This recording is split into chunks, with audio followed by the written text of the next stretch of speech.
What's going on, guys? Today we're just doing a little, we're mounting our rod tip up. These, this rod tip is a 6 millimeter tube with a 4 millimeter ring. So it's really a micro tip top.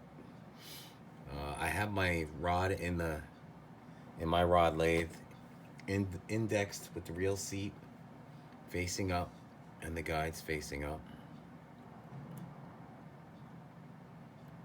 And what I mean by indexed is on the chuck, you'll see lines on your rod lathe chuck. I use those. I mount the rod in a certain way so the reel seat's up, and that's what I use when I start to wrap my guides down the rod. I try to use that when I are wrapping the guides on the pole.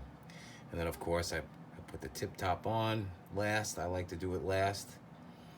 And once I got that set nice, and we'll show you how to do that in a sec. We get that set up nice and straight, and then we could re-sight down the guides and adjust any of the other guides, because the wraps don't have any epoxy on them right now, and we can just move them slightly one way or another.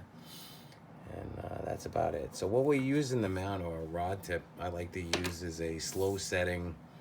Everybody knows what this is. It's a glue stick. I use that with an alcohol burner, and we're just gonna go with this nice slow setting. I'll give you a little chance to get it on, and then I don't really wrap my tips. Some people do. Some people will start the thread on the tip and run it off, and then with the epoxy, I just put a little dab of flex coat on there. Usually this is the rod that, part of the rod that we see the most damage on, or people bring me, oh, I broke my rod tip, and the one thing that does it all is that car door. They close the fishing rod tip in the car, and it's usually broken off and all. So we're just gonna take a glue stick. We're gonna heat it up in the alcohol burner, and then get it going.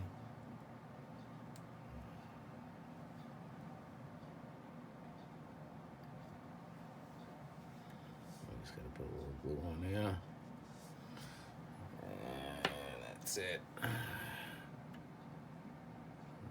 Put that baby right on there. And then whatever, after it dries, we could always set it up. And then once it dries, we could take anything extra off, pinch off, and there you go.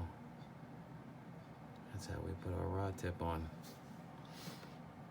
Nice quick little fix. Now, if the ring breaks, or somebody brings back a fishing rod, we could scrape the epoxy off with a very sharp razor blade, shaving it down, peel it off, and then we can just heat that tip up a little bit. We don't want to heat it up a lot, just enough to get it loose, take it off, and put our new one on.